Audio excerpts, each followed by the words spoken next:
আজকে বিশেষ বিশেষ খবরের দিকে নজর রাখুন। আরজিকর কাণ্ডে হাওড়ায় সিবিআই হানা। রবিবার সকালে হাওড়ার সাকরাইল বাসুদেবপুর হাটগাছায় বিপ্লব সিংয়ের দোকানে এবং বাড়িতে হানা দিল সিবিআই।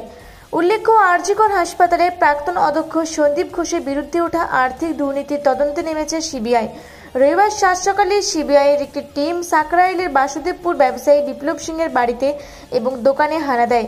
জানা গিয়েছে, ব্যবসায়ী বিপ্লব সিং সন্দীপ ঘোষের অত্যন্ত ঘনিষ্ঠ। মা তারা ট্রেডার্স নামে বিপ্লব সিংয়ের একটি ব্যবসায়ী প্রতিষ্ঠান আরজিকর হাসপাতালে মেডিকেল ইনস্ট্রুমেন্ট সাপ্লাই করত। আজ মেডিকেল ইনস্ট্রুমেন্ট সাপ্লাইয়ের ক্ষেত্রে বড়সড় দুর্নীতি ধরা পড়ায় তদন্তে নেমেছে সিবিআই। এদিন সিবিআই হানাকে কেন্দ্র করে চাঞ্চল্য চলায় সাকরাইলের হাটগাছায়। যদিও ভুল করে এদিন সিবিআই দলটির হাটগাছায় পৌঁছে গিয়েছিল, পরে আবার বাণীপুরে তল্লাশি চালায়। তল্লাশি এখনো চলছে।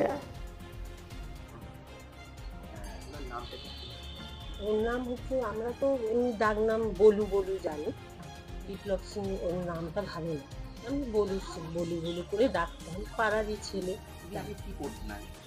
আগে তো সেই ছোট একটা দোকান ছিল, ওখানে আঁকা চোকার কাজ করতো, আঁকতো। তারপরে তো অন্য লাইনে চলে লাইনে এই যে সব ও বাইরে কাজ করে, কি করতো সেটা তো জানতেন না।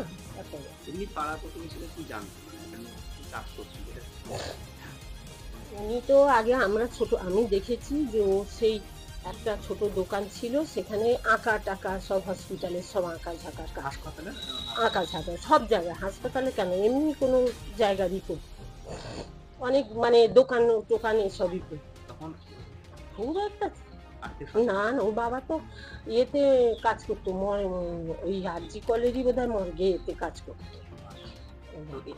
এই যে এত বিপুল সম্পত্তি বা এটা কতদিন পর থেকে খুলে পেতে, সেটা টাইমটা বলতে পারবো না, সে তো দেখতেই পাচ্ছি সব রয়েছে, এখানে রয়েছে।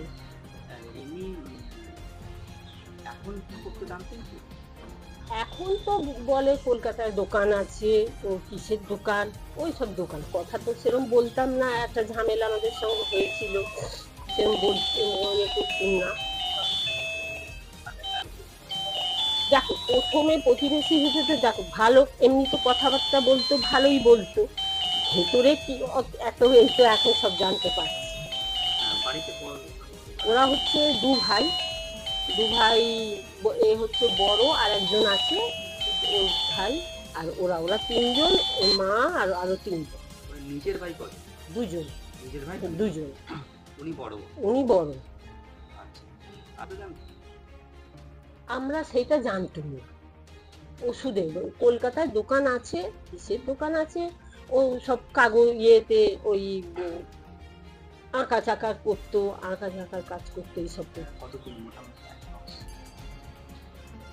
কতদিন বলবো বলুন তো, আমি সেটা তো অনেকদিন ধরেই তো করছি, দেখতে পাচ্ছি, যাচ্ছে এই গাড়ি কিনছে, চোখে তো দেখতেই পাচ্ছি সব।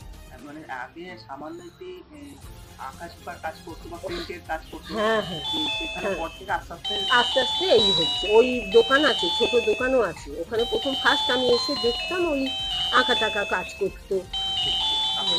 আমার নাম রিঙ্কু লাহা। প্রতিবেশী? হ্যাঁ, এই প্রতিবেশী।